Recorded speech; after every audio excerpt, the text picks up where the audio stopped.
La conciencia del propio estado unifica al conocedor, lo conocido y el conocimiento, porque allí conocerse a uno mismo es conocerlo todo. No existen dudas ni necesidad de explicaciones. Todo se explica a sí mismo en la vivencia de unificación y en su sabor dulce y luminoso. Desde allí se reconoce a todo ser como poseyendo la misma naturaleza y al humano con la máxima capacidad de manifestarla. Todos somos uno y simultáneamente cada cual es una manifestación diferente de lo mismo. La experiencia de la realidad se sabe, le acontece a uno mismo y es propia y exclusiva, pero le sucede al mismo tiempo a todos. Es un alimento, un efluvio iridiscente que existe en sí, pero sobre el cual se ha adquirido responsabilidad. El mantener viva la iluminación en uno la sostiene en todo, flores, pájaros, estrellas y luna. Es una responsabilidad deliciosa, repleta de placeres inefables, serenos y misteriosos. Todo es mágico, porque todo es nuevo y fresco. No hay juicios, ni nada es más que o menos que otra cosa. Es el mismo ser en todo y en uno mismo. No existen deseos ni condiciones, sino el mismo estado autorreferencial, puro, lleno y vacío de obstáculos y bloqueos. A cualquiera que pidiera una definición de este estado, una explicación del mismo, se le podría ofrecer una silenciosa sonrisa, o un gesto circular con la mano, o una caricia, pero no palabras, ni menos conceptos. Se entiende aquí al Zen y al Islam, al judaísmo y al cristianismo, a la física post-relativista y a la psicofisiología, pero todas juntas en su esencia, que es la misma e indistinta. No hay maestro ni discípulo. El que se presenta a sí mismo como un maestro miente. Solo hay un maestro, el silencio. Es un silencio atronador, es un vacío lleno, es una luz invisible, es un amor en todo, es la existencia palpable pero abstracta, tanto que lo único que se puede decir de ella es que existe como base de uno mismo, siéndose el único uno. Es tan natural y fluida, tan espontánea y verdadera, que extraña no haberla visto cuando siempre estaba allí. Pero simultáneamente se sabe con toda certeza la razón de haberla perdido y de ahora reencontrarla. Siempre estaba allí, pero uno no estaba allí. Uno se encontraba en otra parte engañosa y limitada, hipnotizado por la mente condicionada, asumiendo papeles, mostrando máscaras. Ella es desnuda, pública y común. Lo que antes era personal, escondido y egoísta, existe ahora sin pasado ni futuro como siempre ha existido. Además, siempre existe para quien la pueda ver. Su existencia es independiente de quien la capte, pero quien la percibe, la alimenta. Y es alimentado por ella, la realidad con mayúsculas. Se basta a sí misma y es lo único que basta. Nada más se requiere para ser feliz. Es la felicidad autogenerada y total porque es la realidad. Su conocimiento está en su vivencia, en ella. Conocimiento y vivencia son sinónimos. Al mismo tiempo que se vive, se explica a sí misma. Pero su explicación es silenciosa y sin palabras. Todo sigue igual. Las formas no han cambiado. La iluminación no tiene nada que ver con la geometría de los objetos. Pero todo cambia para el iluminado. Antes que un hombre estudie Zen, para él las montañas son montañas y las aguas son aguas. Y después que intuye la verdad del Zen, mediante la instrucción de un buen maestro, las montañas no son para él montañas y las aguas no son aguas. Mas luego de esto, cuando alcanza realmente la morada del descanso, las montañas son otra vez montañas y las aguas son aguas. La conciencia de este cambio es parte del conocimiento de la realidad. Se han dejado atrás ilusiones y fantasías. Todo sigue igual, pero todo es diferente. La sincronicidad es uno de los acontecimientos que señalan la aproximación del súbito despertar. Primero, todo estaba desligado y cada cosa transitaba por su propio camino y se veía como separada de las demás cosas. Cuando ocurría una confluencia de acontecimientos, se le explicaba como resultado de la casualidad o del azar. Ahora el incremento de las coincidencias comienza a asombrar hasta que se vuelve cotidiano. Se empieza a sospechar que el mundo encierra una magia y un misterio inexplicable.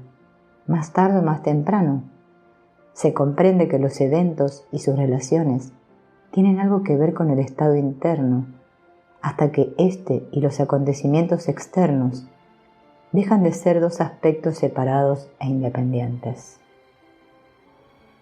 En realidad, nunca lo fueron ni lo serán, pero el conocimiento de su unidad no existía y ahora sí. Las señales de lo no resuelto hacen su aparición en forma de accidentes, llamadas de atención de la única realidad hacia una de sus manifestaciones. Puesto que ya no se culpa al exterior, se comprende que los impedimentos del fluir provienen de uno mismo y son ocasiones de recapitulación y hallazgo interior. El conocimiento de la realidad es un conocimiento de la unidad. Uno de los requisitos necesarios para lograr el conocimiento de la realidad es el abandono del ego e importancia personal. El mantener el ego representa desviar una energía necesaria como para establecer un contacto genuino con la realidad. La importancia personal es una desviación y un mal gasto de esta energía y un bloqueo en el proceso del desarrollo. La persona vanidosa, orgullosa y ególatra utiliza su energía para mantener una imagen y representar un papel ante los demás, en lugar de aplicar esta energía para abrir su percepción y entrar en contacto con su naturaleza real. El concepto de energía posee un definitivo valor psicofisiológico para el campo neuronal. Para que el campo neuronal logre la pureza necesaria como para establecer una interacción congruente con el estado básico de la latiz, es necesario que posea un alto grado de coherencia y que vibre a muy elevadas frecuencias. Estas dos condiciones requieren de un gran potencial energético. Existen ya evidencias experimentales que apoyan lo anterior y que fueron discutidas en el anterior capítulo. La importancia personal y el ego son estructuras fijas que inscriben su existencia en el campo neuronal, incorporando en él bloqueos y morfologías rígidas. Estas morfologías actúan como basuras informacionales y hacen que el campo filtre la realidad en lugar de fluir en ella. Para la conciencia de unidad, los filtros actúan impidiendo en lugar de favoreciendo su percepción y vivencia. Un ser iluminado es un verdadero ser humano en el sentido más amplio y genuino. No parece haber mayor sentido de la existencia que lograr ser lo que verdaderamente se es. El conocimiento de la realidad implica ese logro y no la adquisición de poderes especiales o hazañas milagrosas. Si estos poderes existen, el ser humano plenamente realizado no les otorga la mínima importancia. Lo importante es el ser, la existencia, y no las hazañas de poder. Sin embargo, en el ser, en la realidad y contacto con la naturaleza verdadera de la unidad, los poderes abundan porque la realidad se encuentra repleta de magia y la persona que la vive también se vuelve mágica. Su misma existencia es una magia constante en la que todo es posible. Una orden de movimiento en el estado de conciencia corporal se traduce en un acto. No asombra que el deseo de mover la mano se realice porque todo sucede dentro de la misma unidad orgánica. En la realización de la unidad, cuando el cuerpo se ha expandido, sucede lo mismo, pero en un orden de magnitud que involucra al universo en su totalidad.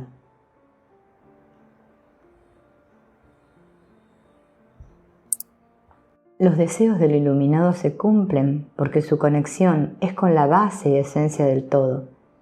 Su contacto es con el origen mismo de la energía que le da vida a todo. Sin embargo, el ser realizado no desea nada porque todo lo tiene. Si se le pide modificar los acontecimientos en una dirección preferencial y acorde con su satisfacción personal, se niega porque se da cuenta que tal y como suceden las cosas es como deben suceder. Además, en él ya no existen preferencias personales porque su persona se ha expandido y ya no se limita a su ego, a su personalidad o a su carácter. Su personalidad y carácter, sin embargo, siguen existiendo porque las tendencias de su cuerpo orgánico y su herencia persisten, pero él las ve desde la misma perspectiva con la que ve cualquier personalidad y cualquier carácter, como una manifestación amorosa de la unidad. Su cuerpo orgánico no ha muerto y por lo tanto lo trata con el mismo amor, aceptación y fluidez con las que trata el cuerpo de su esposa o hijos o el de cualquier ser que requiera su atención y cuidado.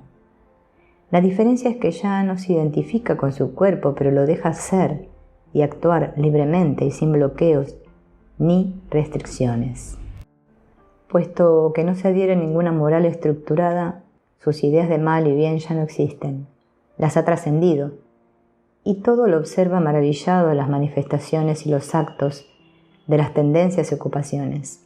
Las ve como quien atiende a un espectáculo fascinante y lleno de sorpresas.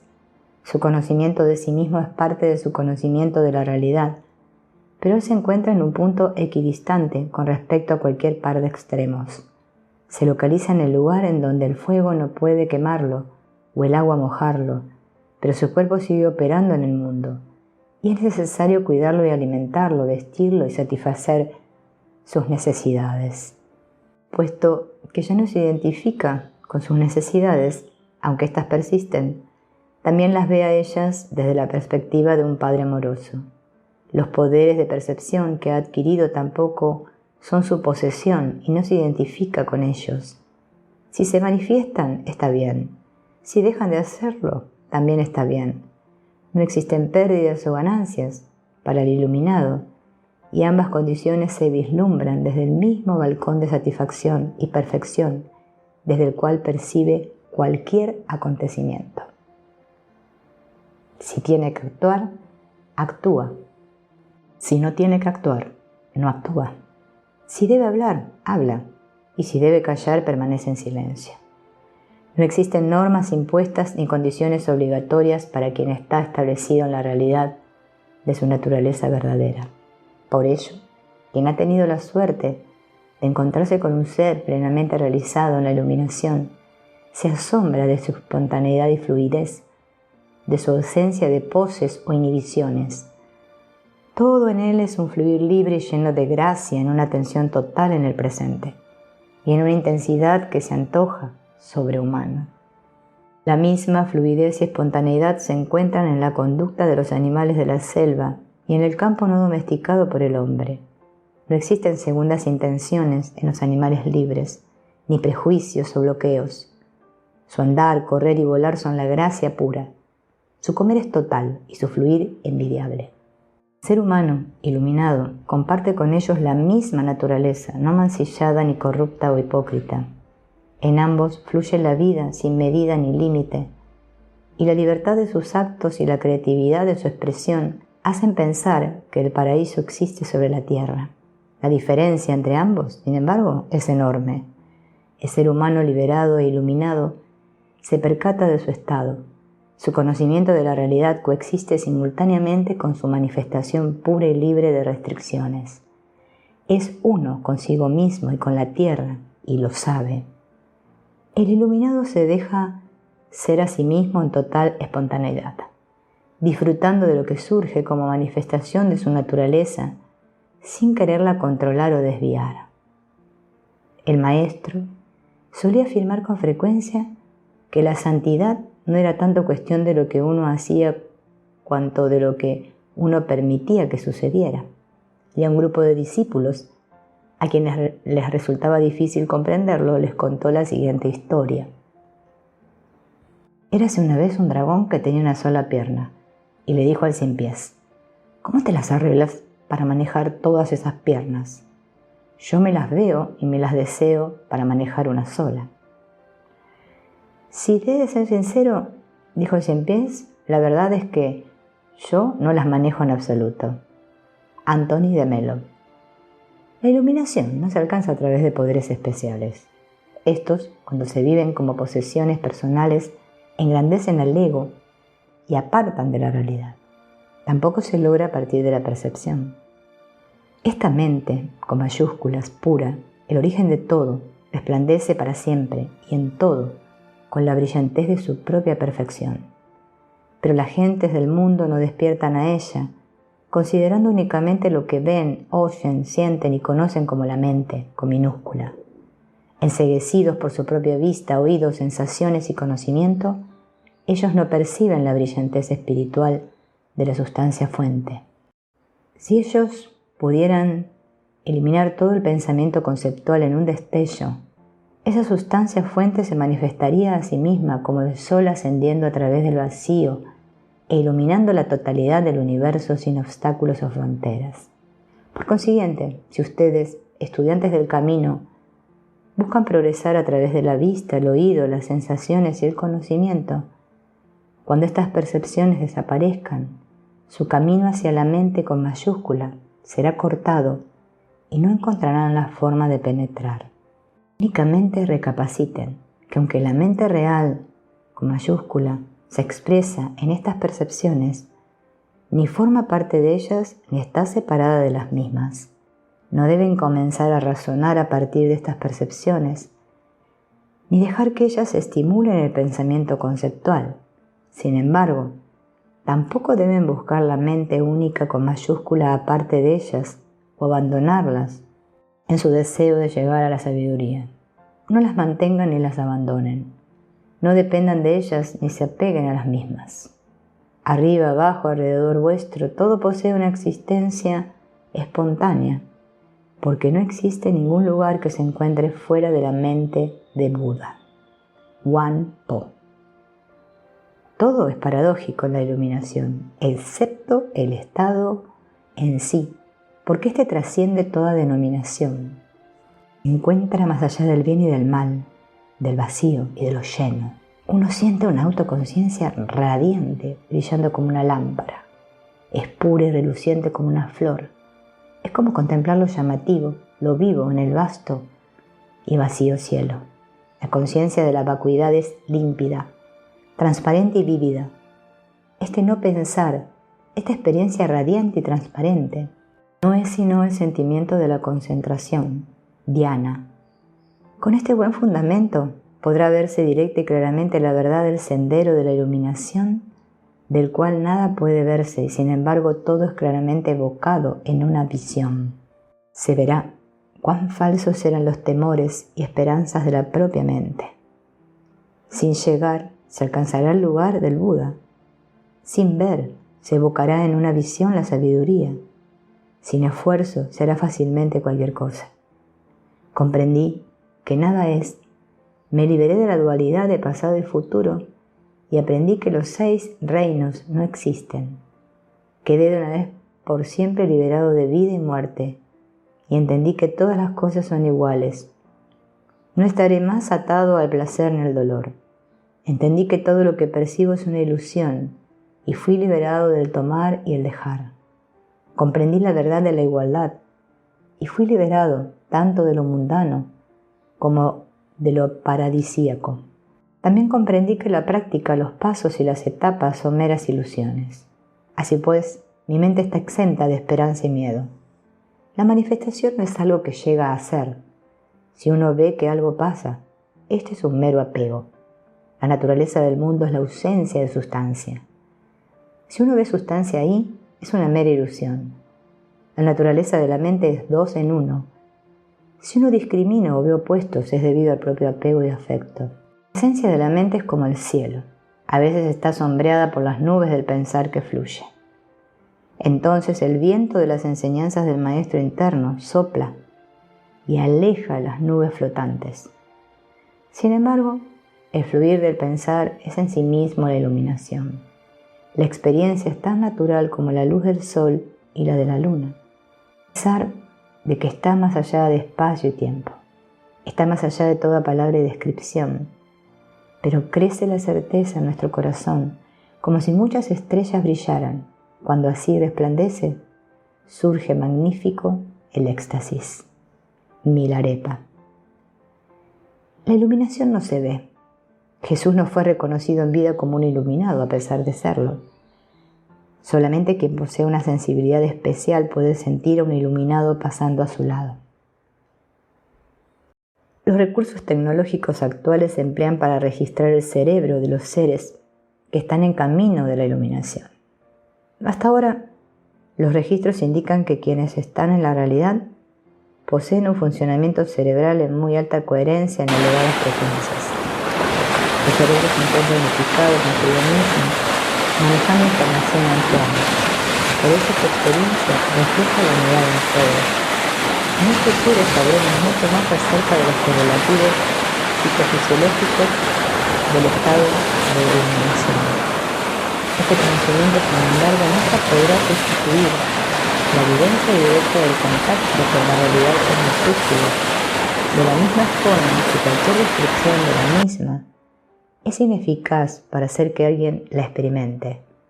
Solo existe una forma de ganar el conocimiento de la realidad, con mayúsculas, y esta es viviéndola. El presente.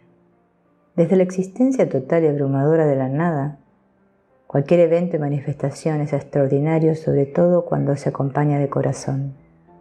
La muerte, como consejera, enseña a apreciar esta belleza de la existencia independientemente de su sabor y carácter. Allí, a partir de lo inexistente, todo se vislumbra como mágico acontecer, creado a partir de un vacío total. Es desde esta perspectiva que el presente y todos sus acontecimientos se perciben sin juicios ni conceptos. Lo único que se puede decir es que ocurren eventos, ninguno más valioso que los otros, todos igualmente mágicos. En este ver no existe ni pasado ni futuro, ni nada que explicar o entender. Es una visión del presente absoluto sin conceptos ni estructuras mentales. Ni siquiera se tiene la noción de que lo que acontece no es azaroso. Eso sería también un concepto, un filtro de intermediación que en esta visión sale sobrando por ser innecesario. Sin embargo, no ocurre por ser innecesario, sino porque el punto de referencia en el cual se vive es una inocencia total. Si alguien nos ama, desde esta perspectiva, la belleza de su amor está en el mismo hecho de que sea posible tal manifestación. Sería igualmente bello que en lugar de ser el receptor de ese amor lo fuera otro. En cualquier otro estado de conciencia, lo anterior sería imposible. Solamente desde el total desapego, en un falta de egoísmo absoluto, la manifestación del amor en sí, sin pertenencia, se ve como un acontecimiento sublime.